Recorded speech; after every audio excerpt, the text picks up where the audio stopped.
Good morning. I'm Jim Peterson, also a member of the Social Justice Ministry team. I've been active in this church for almost 30 years, and today I want to talk to you. Last year, you may remember this group did a service about our history in Lynn. Today, it's more the recent history. It's what happened, what we've done in social justice work since we got here. But let's go back a few minutes in the order of service. Jack led us in the affirmation of faith, which is actually a very old statement from this church.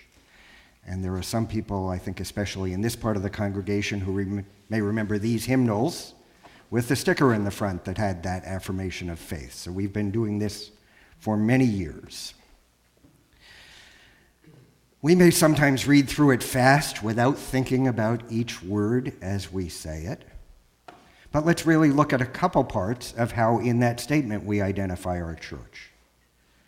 We say that service is our prayer.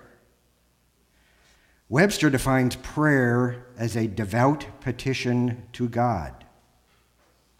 Wikipedia says it's an invocation or act that seeks to activate a rapport with a deity. So in our affirmation says that we establish a rapport with God or with the deity or deities of our choice through service rather than words. And in that affirmation, we also proclaim that one of our purposes as a church is to serve human need. I arrived here a few years after this building opened. I missed the tragic fire in Lynn and the difficult decision to move to Swampscott. But since I've been here, every time we as a congregation take a look in the mirror, take a look at who we are and who we want to be, the results involve some statement about social justice work. What is social justice? The best definition I found from the National Association of Social Workers is the view that everyone deserves equal economic, political, and social rights and opportunities.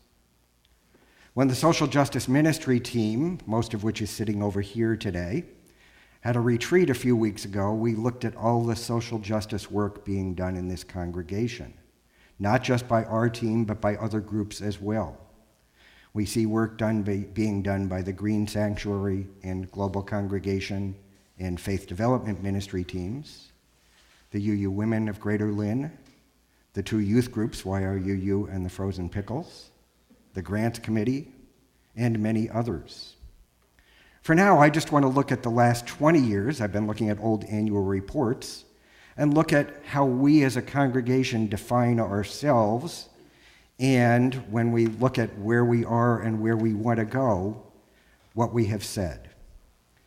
20 years ago, in 1994, a task force looked at social concerns funding. The Social Concerns Coordinating Committee, the precursor of our group today, was started then. In 1995, they had a forum on social concerns with more than 50 people from the church, focused on expanding our commitment to Lynn.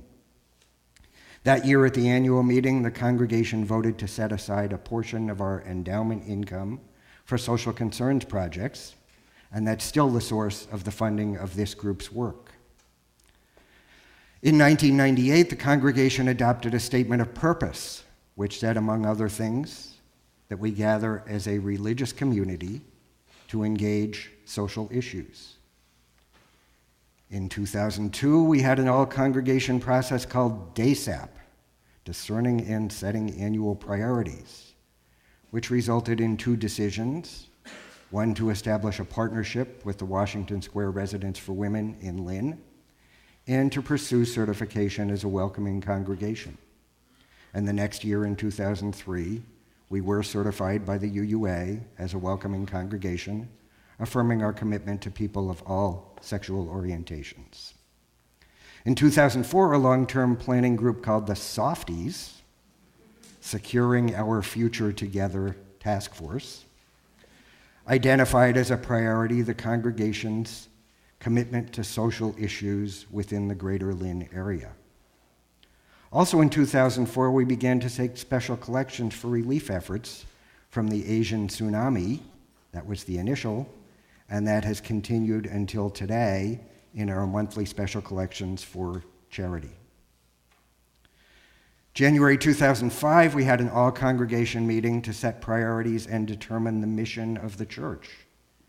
One of the 6 priorities identified by members of the congregation at that time was social concerns.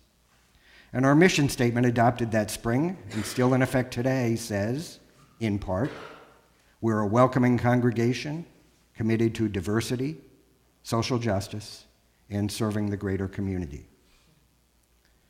In 2007, the GPS task force, that's goals, planning, and strategy, with another consultant, conducted 2 all-congregation meetings and a survey, and adopted 3 recommendations. 2 of those, to identify a significant project that involves broad congregational involvement so that we'll have a stronger, more impactful presence in the city of Lynn. And in addition, to develop another short-term project in Lynn. After that, we had another task force without a clever acronym, which began with an exploration of how we could help My Brother's Table if they had to relocate, but then morphed into the Lynn Initiative Ministry Team, which developed a project with the Boys and Girls Club in Lynn. In 2011, the Membership Growth Task Force identified 4 priorities for the future of our church, one of which was creating justice, and recommended establishing a task force to examine an urban ministry in the city of Lynn. And last year, we affirmed our commitment as an organization, our commitment to the environment and the interdependent web, as we were certified as a Green Sanctuary congregation within the UUA.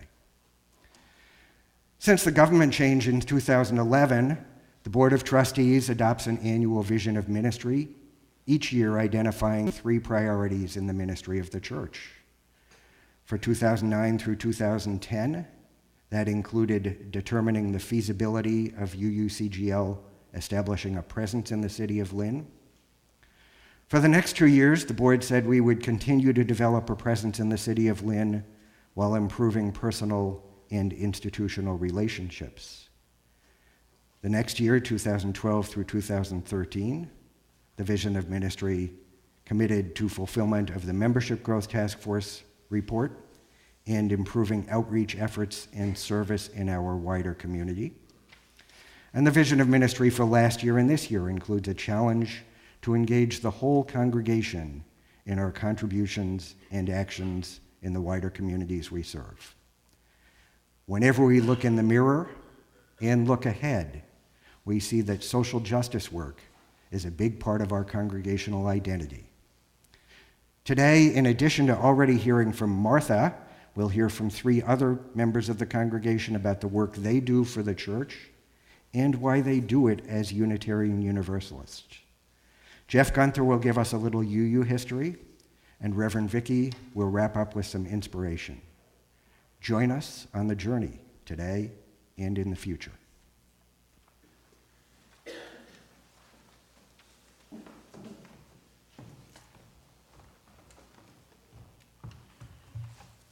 Good morning. My name is Debbie Boggs. My mother was a New Deal Democrat, while all her family and friends were Republicans. She adored FDR. They felt quite the opposite. I have a photo taken in 1935 of my mother leading a student march against fascism down Pennsylvania Avenue in Washington, D.C. In 1937, she wrote her political science master's thesis on why we need a public defender program, long before poor people were guaranteed counsel in criminal cases.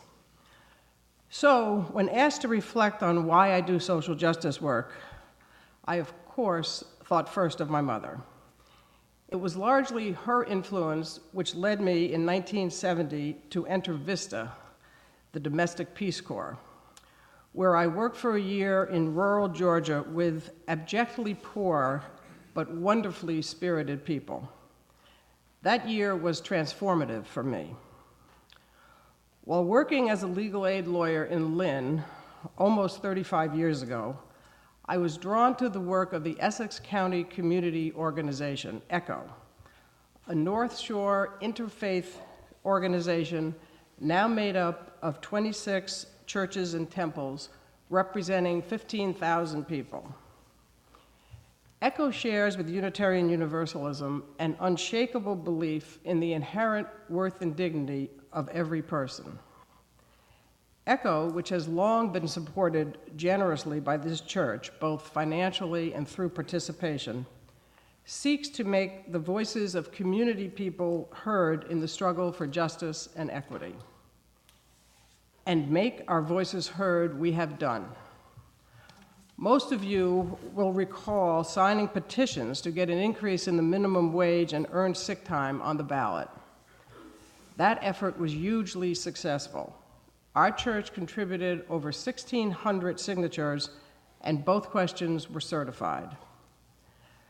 Knowing that we were poised to take an increase in the minimum wage to the ballot, the legislature, finally, passed a law by which Massachusetts now has the highest state minimum wage in the country. That only happened because of our efforts. Over the past 3 months, many members of this congregation have worked hard by canvassing and phone banking to get out the vote in favor of earned sick time, question 4. Our efforts were well worth it. As you know, question 4 passed with more than 60% of the vote. For me, the experience of knocking on doors and talking to folks on the streets of Lynn about the earned sick time question, something which most people I spoke with didn't know about and which most of them would directly benefit from, was truly moving.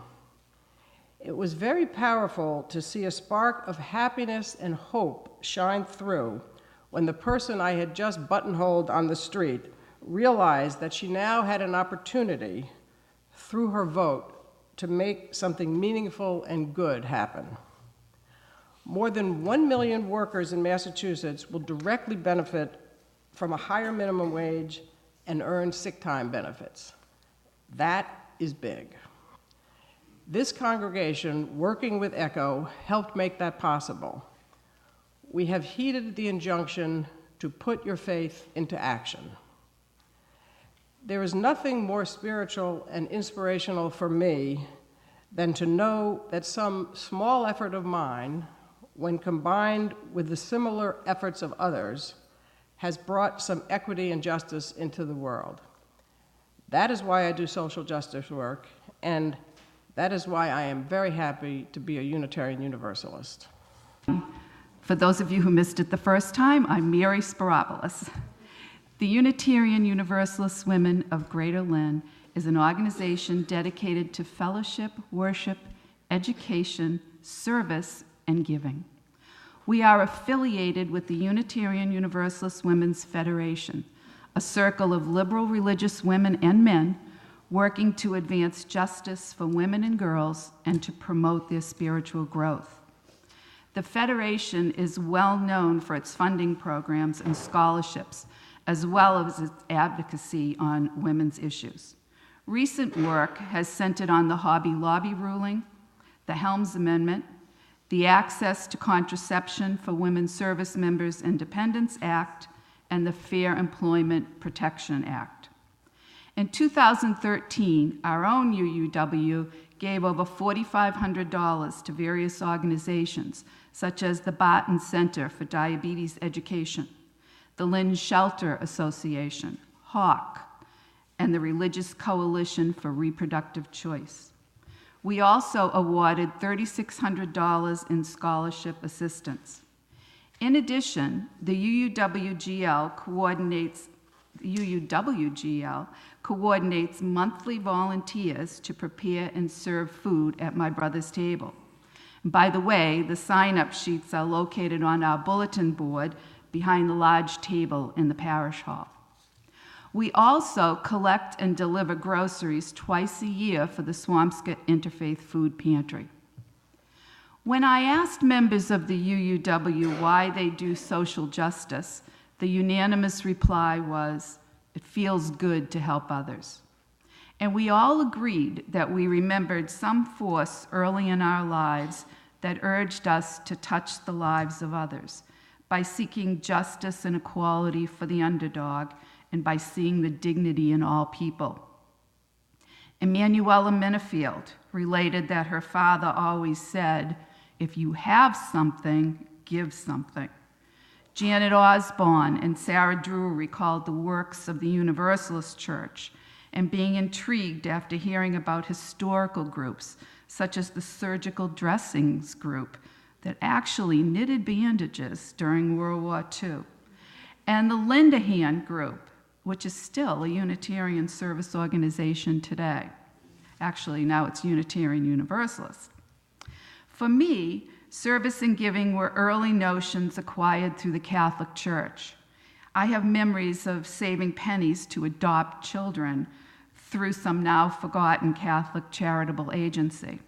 But the enticement, of course, for this was that my classmates and I got to name each child that we adopted. UUW members have done and continue to do social justice work through the UUW and on our own. The Salem Spalding Rehabilitation Hospital, My Brother's Table, Operation Bootstrap, the Real Program, Promise the Children, are just a few places that you might find us giving of our time in order to promote healthy communities for everyone.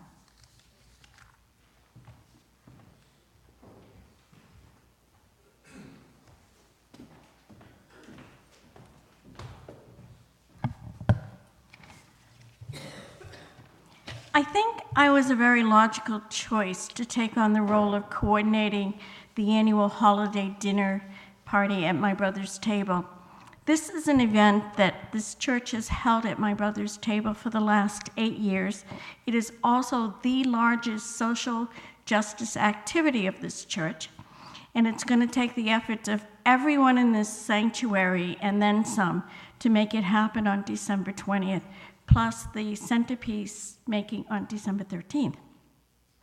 Before I became a member of the UUCGL, I coordinated the Melrose UU Church's commitment to the Bread of Life in Malden, a feeding program very similar to My Brother's Table.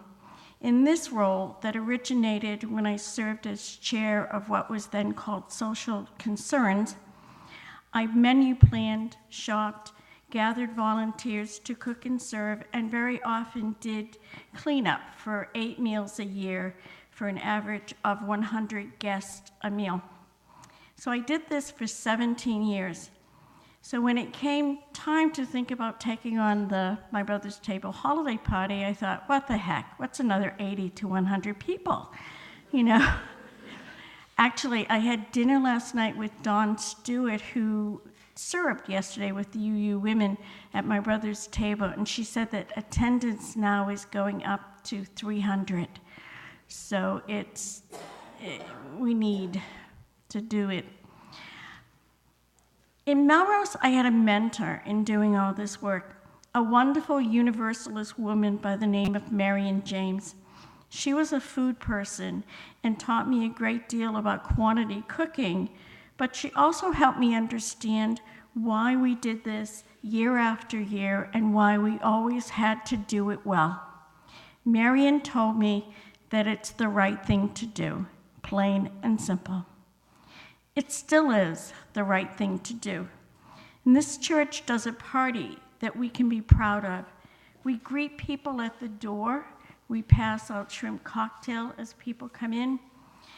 We take orders for guests, and we serve people at their own table. We sit there and get their food if that's necessary.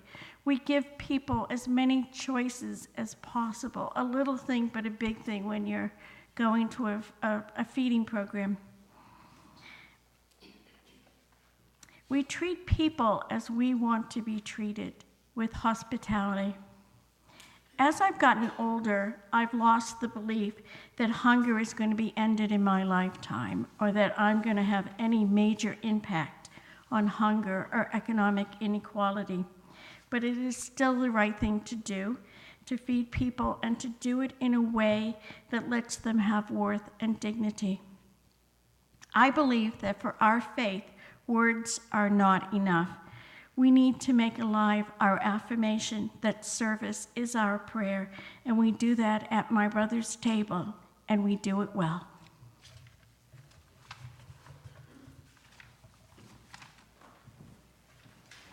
You could please stand as you're able and join us in singing hymn number 1024 in the blue hymnal, which is You Got to Do When the Spirit Says Do. And the social justice ministry team has some new verbs for us this morning, but I'll give you the appropriate ones before each verse.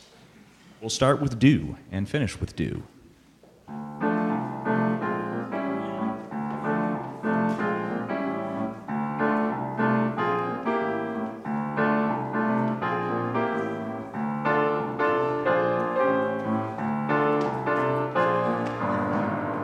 You got to do.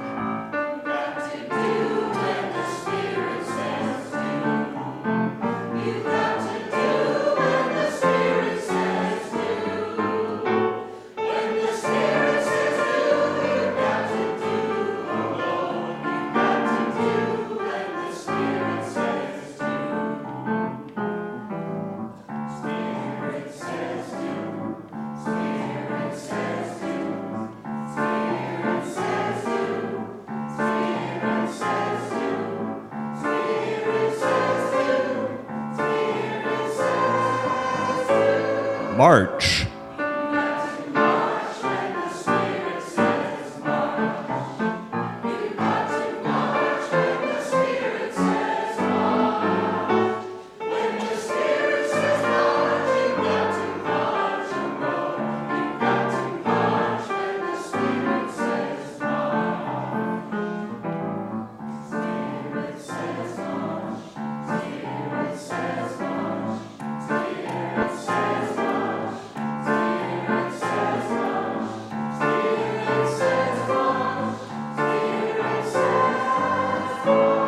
Help.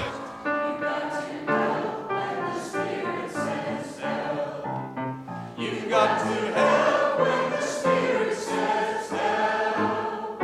When the Spirit says help, you've got to help.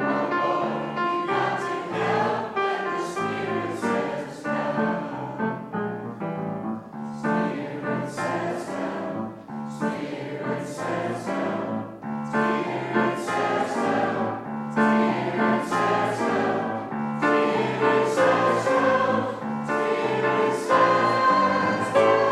Serve.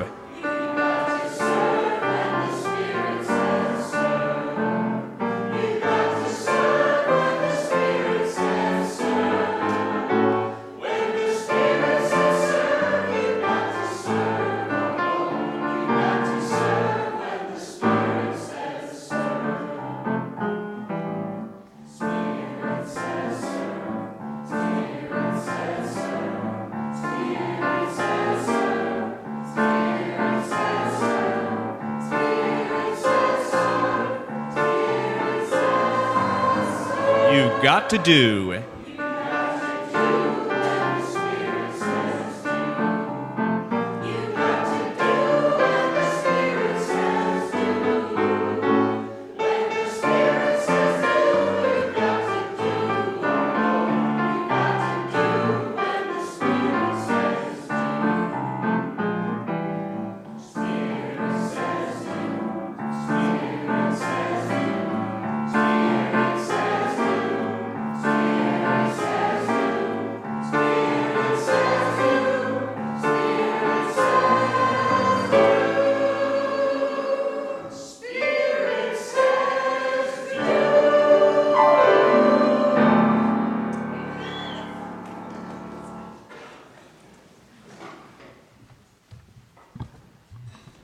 Hi, good morning. I'm Jeff Gunther. This is an excerpt from a sermon delivered by William Ellery Channing on January 31st, 1841. What is the happiest community? What the city which should be chosen above all others as our home? It is that, the members of which form one body, in which no class seeks a monopoly of honor or good, in which no class is a prey to others, in which there is a general desire that every human being may have opportunity to develop his powers. What is the happiest community? It is not that in which the goods of life are accumulated in a few hands, in which property sinks a great gulf between different ranks, in which one portion of society swells with pride and the other is broken in spirit, but a community in which labor is respected and the means of comfort and improvement are liberally diffused. It is not a community in which intelligence is developed in a few, whilst the many are given up to ignorance, superstition, and gross animal existence, but one in which the mind is so reverenced in every condition that the opportunities of its culture are afforded to all. It is a community in which religion is not used to break the many into subjection, but is dispensed, even to the poorest, to rescue them from the degrading influence of poverty, to give them generous sentiments and hopes, to exalt them from animals into men, into Christians, into children of God. This is a happy community where human nature is held in honor, where to rescue it from ignorance and crime, to give it an impulse towards knowledge, virtue, and happiness is thought the chief end of the social union.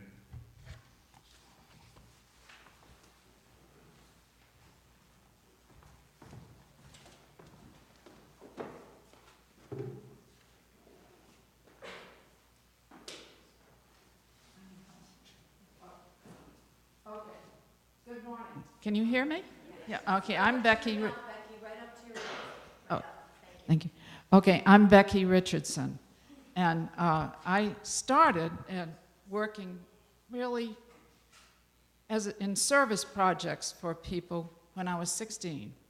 I handed out toys to children with polio who were recovering in a certain facility, and they used to call me Toy Lady, and I really, it was such a happy thing in a rather sad circumstance.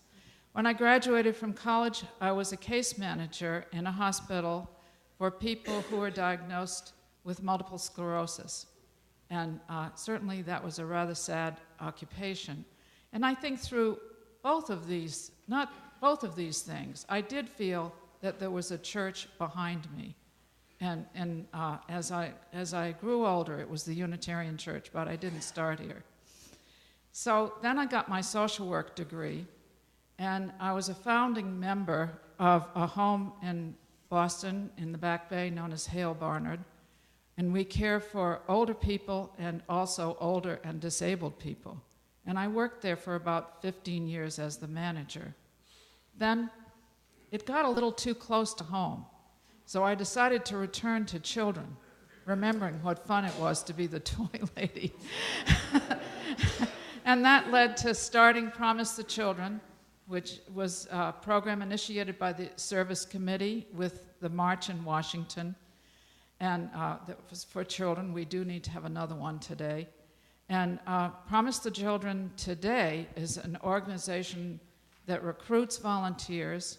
We have a board, and we have volunteers who are recruiting volunteers to advocate for children, in particular to advocate for food stamps or for work in private charities where children will get food, for early education, quality early education, and quality child care and Medicaid. We're focusing on small children. And it's sad to think that even though we've worked so hard for the minimum wage in this state, we won't get it right away. It will take a little while. And the people working on that minimum wage actually cannot afford child care and food and health care for their children. So these programs are a central part of their safety net. So then, why do I do this? Well, my parents did it. They were very involved in the community and also in charitable work all of their lives. So that was an incentive. I certainly depend on the support from church, from all of you in doing it. But most recently, I found out the major reason why I do it. In fact, 2 weeks ago, I started volunteering at Girls Inc., where we listen to children reading to us. And it's very courageous of them, I think. They don't always know us, and they sit down and they read to us. And I think it's partly because the statement that Girls Inc. uses is strong, smart, and bold. They've taught these children to be small, smart, and bold. So I listened to this little child read to me with a fair amount of difficulty, and then she went off to draw pictures. And as I was leaving, she said, "I have a picture for you." And this is what I learned.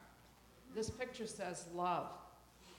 And that's why I think I have been so interested in doing all this, because I love to do it and I get love in return. I'm a little nervous because I just chucked my talk, and I beg a few minutes of your time because I just feel like, I gotcha. You're all here. And I don't get to see this many of you all together on Sunday mornings that often. And I just want to share with you some of my thoughts in response to this. And one of the first thoughts is, does the Spirit ever say, you gotta meet and establish a task force?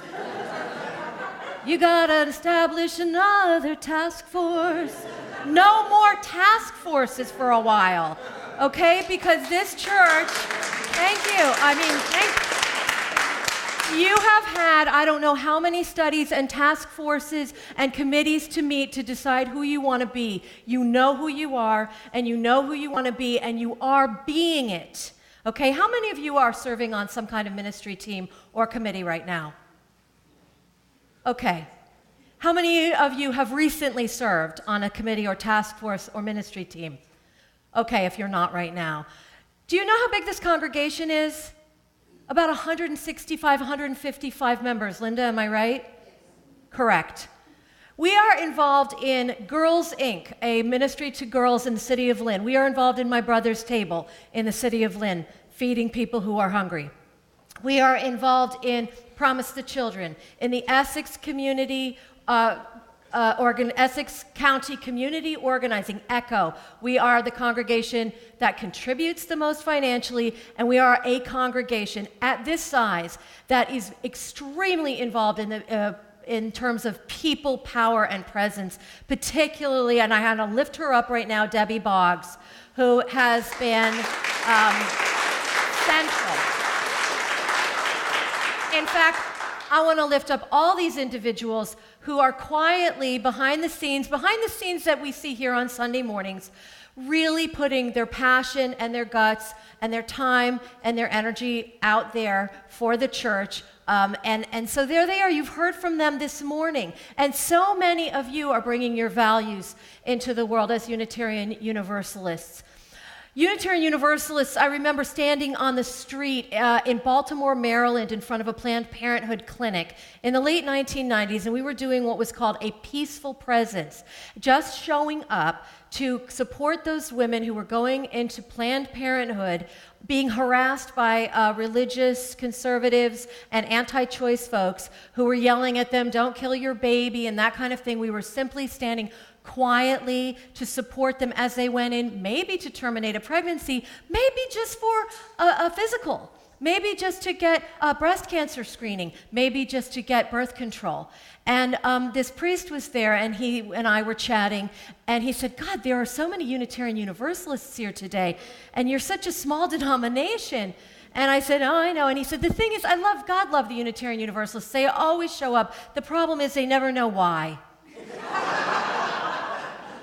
And I was so irritated, but I laughed because I said, no, we have to do a much better job of that. We need to do a much better job of grounding our presence in the world, in our faith tradition, in our theology, so that we can articulate it for the world. Because if we want to influence the world, or even just our own daily lives, even just that moment when you want to yell at someone or be rude to them because you think they're being stupid. This is where we develop the spiritual practices and the theological grounding and the understanding of the nature of human beings and the divine, however you conceptualize that divine, that helps us function as the people we say we want to be. And as I look at you and I think about this very small congregation with a lot of money, quite frankly, I want to tell you that if we are to have a meaningful presence in Lynn beyond what we're doing now, in terms of a ministry in Lynn, I believe, this is just me, I'm your new minister, so don't take me down yet. I think, so far, I think that we need to strengthen our core here. I do think we need to commit to becoming a larger and stronger religious community here, unless we moved out of Swampscott, which is something you can all decide to do. I love it here. I love this sanctuary. I love this building. I love the ministry we have here. But I'm telling you, if we want to maintain this beautiful church that we have here in Swampscott and have a ministry presence in Lynn in terms of a program, and we want to be involved in terms of vibrant volunteer presence and staff presence, we all need to get engaged in strengthening the home. This is our home. This is home base right now. And we cannot have a split heart about where our home base is.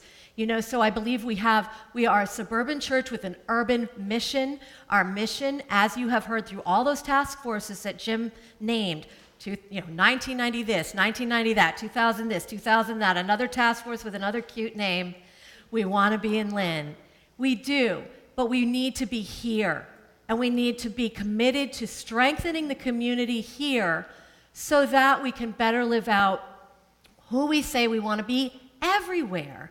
And as to that priest who said, you all show up but you don't know why, it's because for 500 years, Reverend friend with the collar, for 500 years, the Universalists have been saying that the nature of human beings is improvable, has inherent dignity, and that there is an inextinguishable love of God that is the essence of our worldview, that we cannot escape that divine love, and that we want to reconcile and represent. We Universalists have wanted always to reconcile and represent God's omnipresent love and concern for all living beings in our human societies. And we want to therefore include people who have been excluded from traditional power structures in them. We want to include the prisoner. We want to include the woman, the sexual minority, the person who is a racial minority in those structures so that they can be equally empowered. We don't want to just give charity.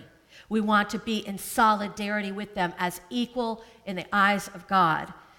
And in our Unitarian heritage, we have been proclaiming also for many centuries that there's a unity to all being. One spirit of love, of wisdom, of holiness that unites and connects us through time and through space. One spirit of self-sacrificing, healing, and egalitarian compassion that was in Jesus of Nazareth and was in all the men and women before us who gave of themselves to promote dignity and freedom for their fellow human beings. And that same spirit is in all of us today who choose to foster in and engage with that spirit and to respond to its demands. We are obedient to the demands of that spirit of love. We're not just holding it up and saying, yay, it's there. We are trying to be obedient to its demands, and that is really hard and demanding work. It's hard and demanding work whether you're trying to respond to the demands of the spirit of love in your marriage, with the kid the woman who teaches your kid, with the person that you were divorced from. It's demanding. But all of our beliefs, our tradition, are grounded in Scripture, in scholarship. They have been tested by time and progress, and they have been given to us in sacred trust.